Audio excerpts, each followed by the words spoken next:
My name is Marin Wells, and for most of my life, I've been the one people overlook.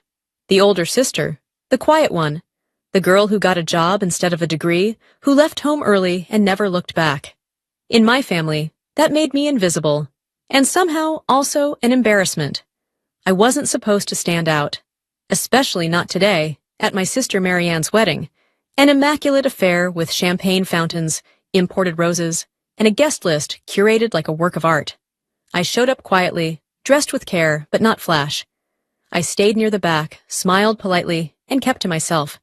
It still wasn't enough, because when Marianne's new father-in-law turned to greet me, he paused, looked me up and down, then ignored my outstretched hand like I wasn't even there. The people around us noticed, but no one said anything. Not my sister, not my mother. Just silence. That kind of silence has a weight to it. I've felt it before. But then I heard it, low, sharp, behind his shoulder. Wait, that's Marin Wells? Just like that, the air shifted. His posture straightened. Heads turned. Eyes searched mine like they were seeing something they hadn't expected. He didn't know who I was. But now, suddenly, he did, and I didn't have to explain a single thing. I learned early on that in our family, usefulness was valued more than presence. As the older sister, I was useful from the moment our dad left. Mom never called it abandonment. She said he transitioned out. Whatever euphemism she dressed it in, it meant I was 12 and folding laundry, while she cried in the kitchen, and Marianne, barely 5, got to stay the baby. We were raised in the same house, but not the same world. I was expected to help. Marianne was expected to become someone. By the time she hit middle school, it was clear. She had the looks, the grades, the potential. Mom signed her up for everything. Ballet, piano, debate team. I worked 2 shifts at the local diner and picked her up afterwards. "You're so reliable, Marin," Mom would say. "She needs that kind of support." I didn't go to college. I got a job in accounting right after high school and worked my way up from data entry. No loans, no applause. No one asked me what I wanted. Every time I came home for the holidays, they'd ask if I was still doing that office thing. Meanwhile, Marianne's latest scholarship or award would be printed out and taped to the fridge like it was the family crest. I don't remember when I stopped trying to explain myself. Maybe it was the Christmas Mom gave Marianne a plane ticket to Paris and handed me a scented candle with a sticker still on it. Or maybe it was that dinner party when I brought a friend, someone kind, thoughtful, and Mom spent the entire evening talking about how some people just aren't relationship material. Eventually, I stopped showing up. I moved to another city, took night classes, got certified in financial forensics. I didn't tell anyone in the family. What was the point? I knew how the hierarchy worked. I was the background. Marianne was the headline. And yet, every so often, I'd get these messages from Mom.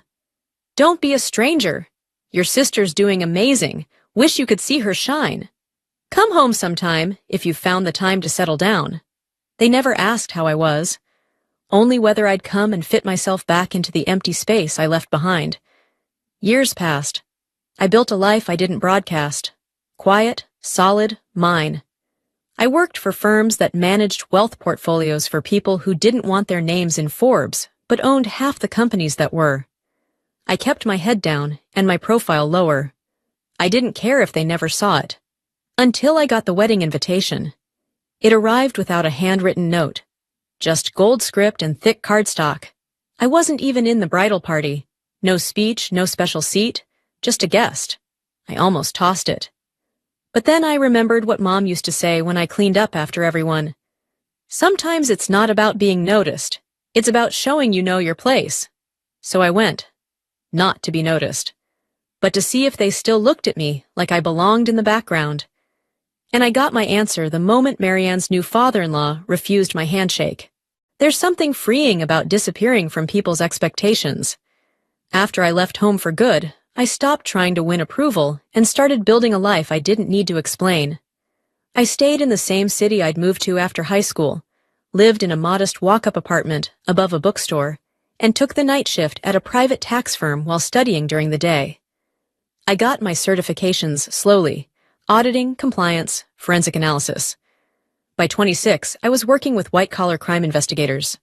By 30, I had my own network of clients who didn't want flashy solutions. They wanted silence, precision, and results. And I gave it to them. The irony? I was managing and protecting more money than my family could imagine. My name was never on a billboard, and that's how I liked it. I worked behind shell companies and blind trusts, consulted for discreet family offices, and learned how to keep billionaires out of scandal and tax courts. My strength was invisibility. I used to hate that feeling, being unseen. But in my world, it was power. My clients knew me as M. Wells. They never asked where I came from. They only cared about what I could keep from falling apart. And yet, somehow, I was still the failure in my family's eyes. Marianne, of course, had become a vision. Mom posted about her regularly. Her PhD, her nonprofit, her lovely new fiancé from a legacy family. They were what Mom called a real match, as if that reflected on her parenting score. The way she spoke about them, you'd think Marianne was marrying into royalty. I kept my distance until the invitation came. Then came the calls. Mom's voice on the phone was stiff. "Just so you know, it's formal, champagne colors, no black or red, please. And don't worry, you're not in the program. Less pressure that way." Less pressure, right. Then came the group message. Dress code details, hotel options, request not to bring a +1 unless previously approved. No one asked if I was seeing anyone. No one asked if I was well. They just assumed I'd fold into their little seating chart like a silent accessory. And so I made a decision. I'd show up, but not as the girl they used to scold for being too sharp or not soft enough. I wouldn't show up flashy. I wouldn't walk in with a designer gown or loud confidence. That wasn't who I was anymore. Instead, I wore a simple dove gray dress, tailored to fit, with a neckline just modest enough for a family wedding and just sharp enough to say, "I'm not here to play nice." I wore soft makeup, tied my hair back, and carried nothing but my invitation and my own name. When I arrived, the usher didn't know where to seat me. My name wasn't with the family. I was placed at a far table with distant acquaintances. My mother saw me, nodded politely, then turned away before she had to speak. It was like I'd walked into a painting that had no space for me. Every smile from Marianne was tight. Every comment from relatives carefully navigated around, asking what I did or where I lived. I was the question mark they hoped wouldn't speak. I didn't plan on speaking. Until the reception line. Until I stood in front of the groom's father, my hand outstretched. And he refused it. That single moment didn't surprise me, but it still landed like a blow to the ribs.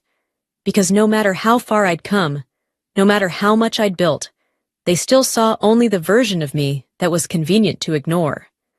And somehow, even after all this time, that still stung. There's a specific kind of chill that follows public humiliation. Icy, slow, and silent. It wraps around your spine before you even fully register what's happened. When the groom's father refused to shake my hand, I stood there for half a second too long, trying to make sure I hadn't imagined it. But I hadn't. He looked directly past me and greeted the person behind me instead. I let my hand fall to my side, turned without a word, and walked away. I passed my mother on the way. She saw it. Her face stiffened, then softened into that practiced smile she'd used my whole life to pretend everything was fine. I knew she wouldn't say a word, not to him, not to me. I made my way to the back corner of the reception hall, next to the bar, where no one really lingered unless they needed a break from being gracious. I stood there, listening to the soft clink of glasses and low hum of small talk. I didn't cry, I didn't fume, I just took it in. They still saw me the same way, as someone who didn't belong in their carefully curated circle. Marianne's new family came from old money, legacy names, Ivy League degrees, private board memberships, and here I was, the sister they didn't know what to do with, the one without titles, accolades, or visible success. Marianne never told them who I really was. Of course not. That would have complicated the story she'd spent years perfecting. A waiter passed by with a tray of champagne. I took a glass and turned just slightly, scanning the room, not out of curiosity, but out of habit. I saw Marianne laughing too brightly near the cake, her new husband holding her waist like she might float off. I saw Mom talking to a well-dressed woman who kept glancing at me with concern. And then I saw him, an older gentleman across the room, silver-haired, distinguished, squinting at me like he recognized something. He stepped closer, whispered something to the groom's father, who immediately turned to look at me again. That was the moment, the shift. The same man who had just refused to touch me now looked uneasy, confused, then almost panicked. He leaned in, clearly trying to confirm something. The older man nodded once, firmly, and walked away. Seconds later, the father of the groom straightened his posture and began moving toward me. I didn't flinch. I didn't move. I just took another sip of champagne and waited. He stopped about 2 feet from me. "I owe you an apology," he said. His voice had lost its earlier bravado. "I wasn't aware you were that Marin Wells." I didn't smile. "What Marin Wells did you think I was?" His mouth opened, then closed. He looked around, probably checking to see who was watching. "You're the one advising the Everston Group?" That caught me off guard. Not many people outside closed circles knew that. But I didn't confirm it. I didn't need to. "I think there's been a misunderstanding," he said, trying again. "Would you join us at the family table?" And there it was. The pivot. The desperate scramble to pull me back into the room now that I had value. But I didn't answer. I just tilted my head slightly and let the silence sit. The power wasn't in what I could say. It was in what I didn't have to say anymore. He stepped back eventually, offering a stiff nod and returning to his circle with a little less certainty in his stride. Around me, the air had changed. People were glancing, whispering. Even Marianne had noticed. Her eyes met mine across the room. I saw the flicker of panic, confusion, then guilt. I didn't wave. I didn't approach. For once, they could wonder. And they did. I could feel it from across the room. The subtle shifts in body language. The way conversations thinned when I came near. The way certain men with finance backgrounds began to glance twice. At one point, a cousin's husband approached me, visibly nervous, and said, "I didn't realize you were in that world." "What world?" I asked. He fumbled. "The, trust management world. Real money, generational stuff." I offered a soft smile. "Oh, that world." The more I said less, the more they talked. A distant aunt suddenly remembered me fondly. A friend of the groom asked if I'd be attending the brunch the next morning. I declined, and when I caught sight of the seating coordinator sprinting to adjust place cards near the front, I knew exactly what was happening. They weren't just trying to make amends. They were trying to reposition themselves around me. I stayed near the edge of the room while the ripple effect moved outward. It was slow but unmistakable, the hush of whispers growing denser, a quiet current threading through the polished conversations. I could see people tilt their heads toward each other, subtle and practiced. A name spoken softly, a new realization forming. One of the groom's uncles made his way toward me, drink in hand, posture open. "You're Marin Wells," he said without question. "I am," I replied, matching his calm with my own. "I've heard your name more times than I can count, but I never connected it to here." He glanced around, his voice dropping. "You advised the Ashcroft restructuring?" I didn't answer. That one had been tight-lipped and buried under 8 layers of non-disclosure agreements. He didn't press. He didn't need to. The fact that he knew meant the right people were now putting puzzle pieces together. The father of the groom returned, this time with his wife beside him. She smiled, genuinely or nervously, I couldn't tell, and offered a handshake. "It's lovely to meet you. We weren't properly introduced earlier." I took her hand and nodded. She seemed like someone who had learned how to adapt quickly. Her husband, on the other hand, had clearly been shaken. The kind of man who had built his whole social worldview on titles and lineage, only to realize he'd publicly dismissed someone who helped manage the fortunes of the very families he tried to emulate. "I hope you'll accept our apology," he said again. This time I smiled, just enough to make him squirm. A few minutes later, the seating coordinator came over, apologetic and flustered. "Miss Wells, the family table has been rearranged if you'd like to join." "I'm fine where I am," I said. She hesitated. "Are you sure?" I nodded. "I prefer a view from the margins." That line hung in the air like a bell strike. At some point, Marianne approached. Her steps were cautious, her expression tight. "I didn't know they didn't recognize you," she said. I didn't bother correcting her. She had known. She'd made sure of it. The story she told the groom's family was clean, unthreatening. She was the golden daughter who rose from modest beginnings, with a mother who sacrificed everything and a sister who drifted away into nothingness. It made her shine brighter. "You could have told them," I said. She looked away. "I thought you didn't want to be part of any of this." "I don't, but you did, and you chose the version of me that wouldn't get in your way." Silence. "I didn't mean for it to happen like that." "No," I said. "You meant for it to happen quietly, like always." She opened her mouth to respond, but no words came. I could have pushed it, could have made a scene, told them all about the dinners I missed, the messages ignored, the things I'd built without ever being asked how. But what would be the point? I'd already been seen. The right people had noticed. And now the ones who'd spent their lives looking through me had no idea where to look anymore. I turned from my sister and stepped outside onto the balcony. The night air was cool, quiet. Somewhere behind me, music started up again. Someone made a toast. I didn't go back in. A text lit up on my phone. A message from an old client, now a board member of one of the groom's family foundations. "Heard you were at the wedding. They're trying to retain you. I told them they couldn't afford you." I turned off the screen. Let them scramble. I had nothing to prove. And yet, as I leaned against the railing and looked up at the night sky, there was a strange ache. Not anger, not even sadness. Just the quiet realization that even vindication has its limits. They had finally seen me, but it would never be the kind of seeing that came with understanding. Not really. The people I had once wanted love from. They only understood value when it walked in wrapped in money and fear. So no, I wouldn't go back in. Not now.